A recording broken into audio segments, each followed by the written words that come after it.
Mado Chako au Proud d'Afrique. Merci.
Numéro 1, numéro 2, la petite la lecture de la presse de Rwanda, Bazara Pamomi Mali. C'est-à-dire, ça la presse pour mon élengi, une chope pour mon élengi, la mission de ma vie est allée. Donc, vraiment, tout que ça ait chance d'ailleurs, à que nous pouvons aller pour la émission, pour s'abonner, payer dans la émission. Merci à tous. C'est mon portefeuille grand.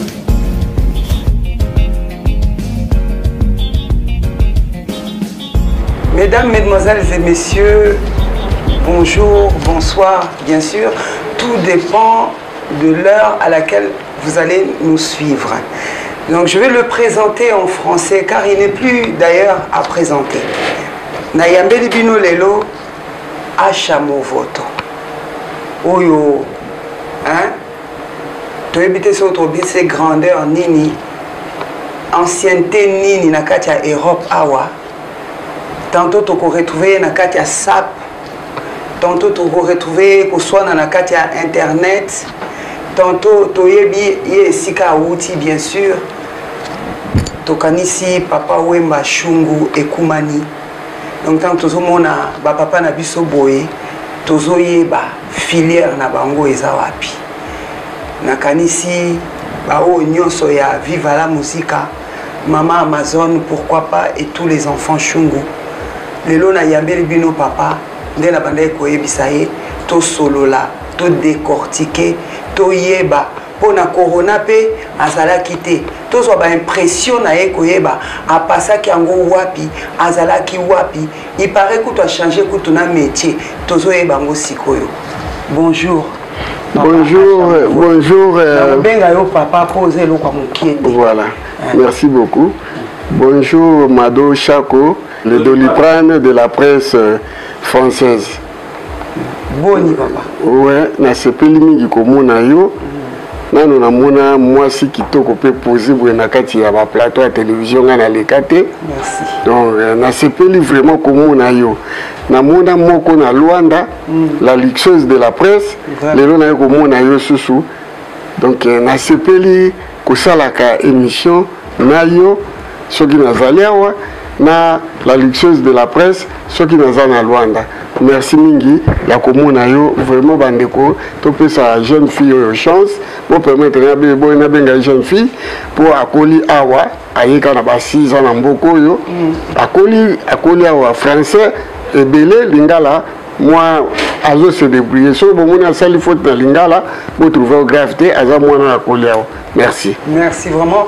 Donc je profite de ce fait pour saluer notre luxueuse de la presse, bien sûr, en Angola. Na PCP, Batunyoso, Bandeko na biso nyoso na Angola, na Afrique mobimba, bien sûr, mbote. Papa, na sepeli ngai pe koyamba mutu munene lokwayo na kati ya émission nanga. Merci. Émission oyo eza ko mettre en valeur batu na biso ya Congo. Oyo bazopesa pe valeur na mboka na biso ba oyo toza ba congolais. Merci ma soeur. Papa, toko banana nous bien entendu na déluge oyo utay ko le kabiso. D'ailleurs na no silité déconfinement ezali mais coronavirus est toujours dans les parages. Donc de ce fait je profite pour vous demander d'être toujours dans la sécurité, la distanciation est toujours à 1 mètre. Lavons-nous les mains et puis pourquoi pas aimons-nous les uns les autres et continuer toujours dans la prière parce que sans âme tous avons biloko pamba. Papa, na coronavirus ozalaki awate, ozalaki oboye wapi? Ouais, maman, merci mingi na question tuninga, vraiment c'est une question très très pertinente. Juste au moment corona elinge banda, nakoma aujourd'hui un manager. Boss nangai alobai nangaki non yo il faut que na mboka nangai okende ko sakola munene nangai kuna po mingi bayibi nga penda mingi te donc boss nangai le roi de Kimakuta. Le roi de Kimakuta, bonjour papa. Yende alobai nangaki il faut kende atiaki makambo nyonso na disposition nangai. À billets d'avion, first class, hôtel et tout, journaliste. Le roi de Kimakuta, ouais. Au sens propre du terme, le Kimakuta, donc Mbongo. Donc, il parle à Yende Mbongo. Vous comprenez, il y a un musicien, il y a un zalate, musicien, Bisenga Sengate, il y a un patron. Il y a un patron en Suisse. Il y a un patron en Suisse. Donc, il y a le roi de Kimakuta. Mutu atinda kingai na asaki moko pete bazaki na jeune donc batinda kingai balobi no yo kende ko salela biso oyo yo koki ko sala pour tobi que tu es capable de tout ya wena kendeki nzamba salaki pe pona ngai vu mon âge aussi c'était bien aussi kina kende pour ça na zalaki wata muso de zabwete po kozonga na ngana zonga mamado la doliprane de la presse nakuti mawato nakuti kaka banzete ambila mais balonaka banzete wana baunye so basi bakende basonga mabele c'est-à-dire batu oyo tusakana kingana bango awa na loba lokola JC Katanga lokola petite sœur nangai Loris la congolaise na batu ebele nakuti bango te donc naza na mawana motema mais musalo le quoi na pona na obligé na continuer kaka mais na lobela bango ata 1 seconde pour na sabe monsieur belé pe kuna na Luanda pour na bango donc nani maladie oyo pandémie oyo écoute na Luanda mais pour vous dire la vérité maladie on les a kuna en Afrique té ils ont ngoté parce que na vivre pendant confinement 5 mois et 15 jours, na yokite mutu akufi na coronavirus. Jamais. Bato akufa on a ba maladie dans mon kala. Voilà. Ngai mona la ikuna la preuve on est que na zungi en bonne santé, bonne mine. Ceux qui maladie à la ikuna ndengai na za exemple ya ko yibisa bino ki maladie à la ki mais une réalité. En Afrique, maladie en exate. Vraiment. En Afrique, maladie en exate. Et de ce fait, on peut profiter pour nous voir quand même à 1 minute de silence pour nous auto bungisi, pour souhaiter ba oyo ba kufaki ba boti na bango ba ba tiki biso ba ba lelaki ba bazaki na bambeto ba hôpitaux ko souhaiter vraiment ba sincère condoléances de la part des lions de la presse et bien sûr présidé par notre président Edino TV Bilengi. Papa tous au moins 1 minute de silence. Okay.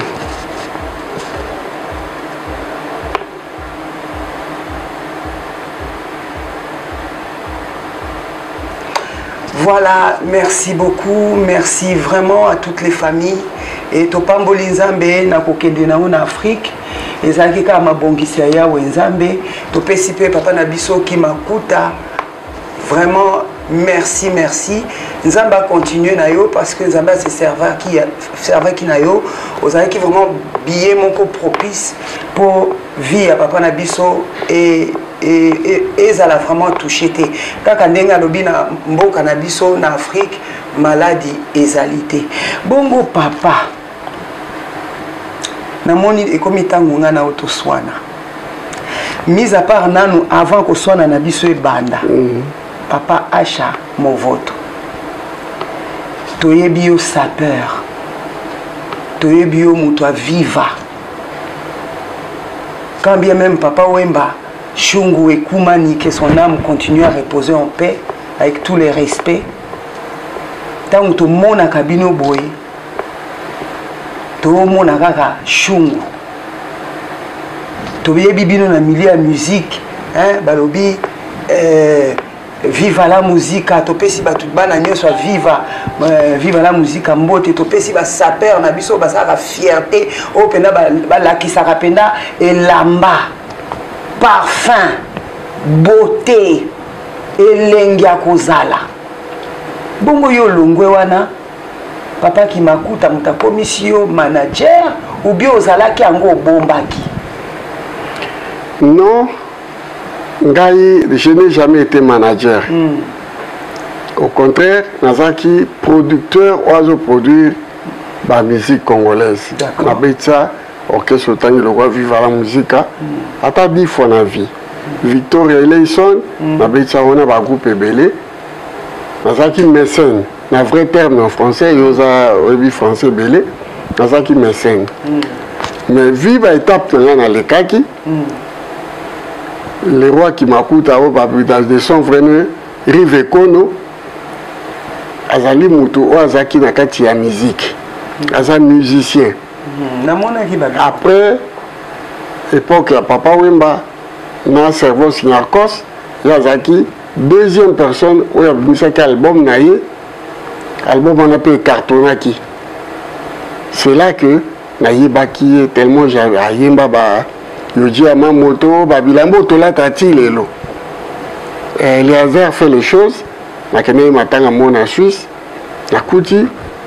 Bato na kati ya masolo matanga yekuta alakite ono ngai na kei na tindi moi CV na ngai po Rive Kono zoluka manager. Ngala yoka kiango. Habite ngape pourquoi pas. Ai bisinga ki jongo pe makambo pe za bien. Et puis auti na world music. Donc on comprendre que moi pas que ça kuna na kocha pe ngai CV na kotisi na pesi nani producteur na ye Bigansumbu na pesi bon côté la ngai o na côté na zuli na ngapi France na kuma boy téléphone na ngai sonné babino na ba tout batali ba préféré yo oh bozolo ba solo donc tout préféré de yo bon en tout cas batindelinga bien na zongi kuna na kuta na fara na moni pena ki mutu moko azana makambo donc aza un grand bosseur ana société munene aza donc kuna na Angola na Suisse kuna na Suisse ah c'est d'accord ayiko yebisanga lobi non voilà ndenge zaliawa ngana lingi na tinda yo parce que na makambo ebele na Luanda kuna na Angola yo ke me ko superviser ngo na absence na ngai Donc nakendeki namoni ba centre culturel na ye namoni makambo ebele bayambinga pe na sponsor na ye akuna donc ezali société ya côté ka masangane tikaka ba Bralima kuka bayambaki nga penza franchement bango pe abakiselaki ngai mwa bambongo mpona vivre en plus lokola pe na taille penza lokola mannequin nasala bango nani publicité ya bia na momo kuna kuka presta oui ça qui en gros bon il faut tenir bien donc voyage dans l'équipe bien non papa acha ozongeli biso pe na les poches pleines non pas les poches pleines mais parce que j'ai une famille aussi là-bas donc ça dit que famille va souffrir tout va passer le peu on a na zoaki na check up pour famille va vivre que bon ça y a qui tout les bien tout ça bien et puis il y a son bien billet à first class aller retour mais la dernière minute billet comment qu'il est double parce que dans un moment basse saison quand on a commis qu'on juillet donc comme en haute saison donc comment il quoi le double billet ils a 4000 et quelques billets comme à 7000 donc le gars la Baxaki et mon père Baxela Kingai et puis je remercie aussi mon petit Jean-Cy Maya c'est Forza Italia à Baxela Inga Pimbongo voilà ngaza sincère à finir la Ingambongo vieux bon na Baxelo pour bien vous a trop cher na Baxelio petit Jean-Cy Maya à Baxaki l'arnaye donc voilà bato ba sunga ngai na dernière minute bango wana na kozonga na ngai awa donc voilà bango ba bakisi une affaire il y a 3700 dollars bango to bakisi ngai yango voilà merci merci bango ba bakisi to pesi bidon merci donc pour la continuer na linga qui vraiment personnellement na remercier maman Nabiso Rose Kiangata moi c'est papa pasteur Kiangata pour pendant période il y a confinement bah sunga qui vraiment biso énormément na remercier ba pasteur nyoso basali nyoso nzambe au bazala qui on a vraiment pour na soutenir biso spirituellement et pourquoi pas Edino Bilengi TV au vraiment azala qui wana pour na ko pesa tout information quoi animer à des façons vraiment que stress et matabatuna tout est pour vraiment nous étions vraiment stressés donc merci beaucoup encore et encore à maman vraiment Rose Kiangata que nous aimons beaucoup papa tout continuer siko on a niveau management ndengo zongi awa siko et s'arrêter tout et continuer. Je continue avec lui. Grâce à manager, on est toujours en studio. Pour na ba saper nyoso, na ba tunyoso balinga bonne musique, toujours en studio. Ils ont album il y a 10 chansons. Mais dans un premier temps, ils ont 3 chansons. Le titre Nini. Le titre Moko Bigansumbu, Moko Asaleli Papa Wemba, na Servos Kiarkos na Kester. Nous avons sur 3e chanson les Ayangai, là où nous sommes des obima. Vraiment en tout cas to sepeli à rendre hommage na bao batika kibiso et à rendre peu hommage na yo ndengozana na biso donc to zela ka te so mutakufi pour totalisa ka vraiment bolamu et c'est quoi pour la jeunesse na biso sikoyo en ce qui concerne le management ozo sa kaka ya papa na biso le roi le roi de Kimakuta. Le roi de Kimakuta ou bien évoluer par rapport à la jeune apôtre que tout ça la jeune talent. On va dans la musique, on va dans la besoin à cause de aider bien sûr. Voilà. Au moins papa. Bah petit nabiso, non on a bêti c'était pour na bango parce que bah petit wana bazo tambola na moins politesse makasi. Vous comprenez la sincère hein. Bazo tambola impolitesse makasi alors ngai na koka moto impolite po so ke na impolitesse na lukala l'action que yo kutoa mukenga za impoli koleka yo je continue avec le roi de Kimakuta po azam tout moi mayele aza intelligent aza atangi aza boss ana mbongo na ye zo monaki azo mvinga na rien vous comprenez donc tout ça pendant que tout travailler bras dessus bras dessous biso mbalé donc tout ça en complicité. Donc, Azo Pesangai, confiance à 100%. Au moins, il y a la nouvelle génération. baza toujours entouré na bato ba na mayele te batanga te. Vous comprenez? Alors quand baza entouré na bato batanga te, au moins il y a zo peso confiance, viens au Kenya wapi. Ba viens na basi là, viens alors que ngana likena mayele, ba likena kolata, ba likena vie sociale, mais il y a zo critiquer ngai. Oyoka ndi ba finga nga na ebi kene to ça na mission bo. Ba ko finga nga mena mesana. Vous comprenez? Donc je suis prêt pas pour na ba petit wana na sali mutute. Et loko siko nga na lingito solo yango papa avec tout le respect bien sûr. Papa yoza ekumani. Oui. Donc on appelle si bana batete la nyonso mbote ana tete la ke mafumbe hein donc oza ekumani papa. Nde to yebi papa na biso wemba po biso nyonso to yebi na yebi papa te. Abandé ko conseiller pe biso azaki mutu ko rancune te azaki mutu abolingo to moni pe na parcours na yeba o pe basala ki pe mabe o ya limbisaka na ye bon papa yo oza neti oza mukolo na kati ya Paris awa oza oyo na kati ya libala to mona ba telemaka alobi pe likambu na ba nzonzingi ba yoki oza oyo tali kaka na miso ndenge tozalaka mobali na yo atali na misu to mwasi na atali na misu to talibana na misu d'ailleurs to yebi ke papa bana nunyo so batangi awa za bana batangi awa bazana ba fonction moko honorable papa tango olekaka na télévision oza mutafingi yo poleki ko finga esala kona ndenge ni po ezala ba oyo esala kapasi papa po yo za grande personnalité o mutu moko munene mutu munene na répondre à papa. Non, na répondre à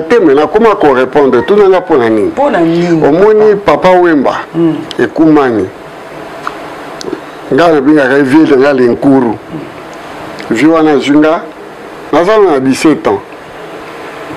Alobi yo ozala pionnier à vivre la musique. Au moins na bato nyoso ba leo.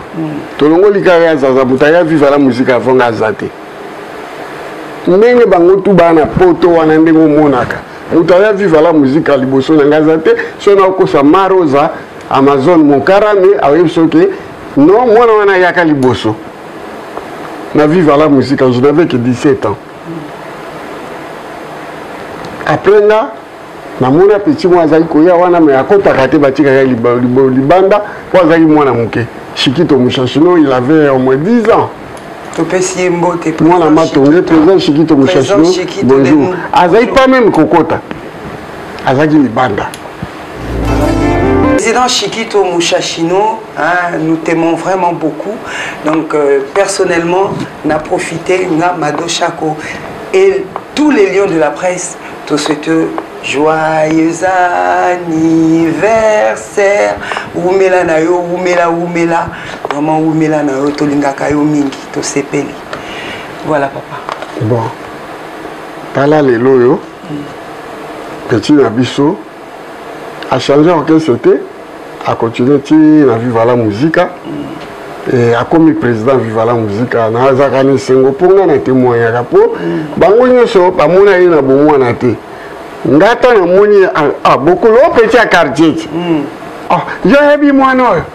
Na bi pecho tango Viva la musique bandi na 77. Ya kame akota kati. Ngana ibaki pa za petit mwanzo to etonda pembe, za pembe makasi. Ya ona zako yeba ye na mona ba pecho atema libanda ya za libanda. Beaucoup la petit batalelo. Mouvement ezaya yo, Shikito Mushashino, mouvement ezaya yo. Et puis papa mba suka na wana te, pour y parler à mingi. Papa mba soto que ni place au colia. Mais bino nyoso bokolia mingi te, bobe de langa Shikito Mushashino, tala ka kanisa kaye. Donc aza pire petit fruit à vivre la musique. Il y a des orchestres mususte, ils sont tokene ba wenge ba nini mais yé atika kina papa mba jusqu'à la mort de Papa Wemba. Mais ngaza mwana oya zakina Papa Wemba banda kala. Ça dit même na bunzela nazumi sangai. La preuve moi le tala yi tata mo menga na mema na wenge. Toi que de Wemba na wenge ngamu na Papa Wemba. Azako linga wenge le bandélité. Mais nazo travailler na bureau soto vandi papa talaka kona bango ba pe muzika ah ouais olobili ka moko baza wenge muzika donc baba uti baza bato ya viva la muzika kaka ta musupe omona mko musupe bango ba komi pe ba musicien na viva soki orchestre bango panzani ndenge comme ma vie kendeke na mouvement na pona ko rassurer bango que un jour ce que sindité beaucoup qui koya na viva la muzika donc acha mo voto mutamema mpaka na kati ya wenge asali ba album na bango ayembi na JB avant akufa c'est-à-dire naza respect na poli papa wemba a éduqué biso pona na finga papa wemba te na répondre te jamais ata tango bengani na yoka lokole asali vivre la musique aizna barasu grand frère mavu la somo ba bise papa wemba sali orchestre alabi wana les orchestres des orchestres abenga orchestre alors papa wemba travaille fort pour que c'est à la caisse c'est à la orchestre voilà donc ce qui n'a comment moi correspondre ma petit papa tu mususu wana bazana niveau 0 excusez-moi mais muto mona kita mususu na kati ya Congo azo galérer ayaka ayebi pe papa wemba pona yo mto présenter papa wemba petit wana pe nzamba asalisi kaka loko nzamba zaka papa wemba wa chance loko pamba akomi na poto akomi kofinga yo mto ngaza bana mikolo mwana ngali besoin 38 ans vraiment bana ngaba botami awa bakoli awa ngai moko papa na koli awa ata tango na je na 17 ans papa ma poninga na za la pionner na uta inde poto ozola na uta ki poto vraiment papa le bien uta ki poto voilà tout à l'heure tant tozo sur la papa otali singa ke oye awa na âge à 16 ans voilà ce qui vraiment ezandenge yo lobby ça ne tient qu'à lui. Non, ça lobby, moi je suis là comme journaliste, je pose des questions. C'est pas ce qui vraiment est un papa. Connais-tu ce dicton qui dit on répond les imbéciles par le silence? Papa, tant on a lobby boyo qu'on répond nous-mêmes. Non, je sais. C'est toujours, ça a été toujours comme ça. Il faut répondre un imbécile par le silence. Mais ça dure. Et les imbéciles commencent à profiter de ça. Tu vois, alors il faut les mettre à leur place. Ils ont dit ça à la place parce que tu vois, comment on peut appuyer? Il y a des imbéciles qui ont soutenir rien. Ceux qui ont gardé silence. Au moniteur, ceux qui s'y battent à porte à Kala. Mado. Koza mwana wa yepoto bo mwana yoko ndiboti kaka muninga no mwasa finga ko kaka akuta yo mwana ndinga zoya mwindo tia komi pembe pene ti yo boye yo permettre finga ka yo kaka ça dépend niveau bon soko monike eleki bato no pe komi ko yebisa yo pone kaka na télévision pourquoi o finga ite bato ba komi ko benga yo et comme souci ya bana poto yo so akala Orléans benga États-Unis benga il y a pas de autres pour nani. C'est quoi papa tant bo répondre à ndenge wana après gain ngwezani. Te on dit tango ngai likambo elekela ngai. Na bisi batoke mutazo fina ngawana botala bola datras benatel ani azai côté kanguba. Bake ba vérifier net. Yazolo baki yaza mwana bonne famille non ngane ebi ke toza ko kritika ina telle place ba journaliste baki ba ke no vérifier parler wana érosion me manda ko seke na ko sakite batuni bato avant da e pana bango ezaki awo yango esala ki reculer mutu vous comprenez mais dans un premier temps bato mona ke mutu amayele donc ngai tata mobimba boye un intello na biba lokola mutu moko puisque alobaki bolanda via chate bosuka netier donc moi je suis un mec de la rue or c'est pas ça banonga na boti belé na bana 15 au total banana na so 11 babotama na poto bazaki wapi bamama bao bazaki kovanda wapi. Quand même, on avait un logis on a logé famille nanga et j'en ai jusqu'à aujourd'hui. Mais yo oyebi vie nanga été nga notre salé car pour yo akoya na poto nga so akoki 35 ans na poto. Tango yo yé ko vanda okoki 9 ans nga na komi na 44 ans na poto. Tango yo finga nga na yo za na 9 ans. Là ça 44 ans. Regarde un peu l'écart. Ça dit, ça montre que le vie dans gâté, tu m'as vu à Kinshasa, la pêche au costume, tekelanga ya Fujiwara, yo du costume wana, on va dire qu'on fout un gars 200, 300, moutango chacun fout un mot, ils ont quand même mon tojango. Et comme ici, Fujiwara comme cheval de bataille na yo, aux autres que ça la guerre na ba télévision na bateau, ba défi na bateau avec costume ou tu pas nanga. Au moins na la bien au sepeli. Mais costume on a si vous tout tekelanga, yé moka jango endossiango comme yaye.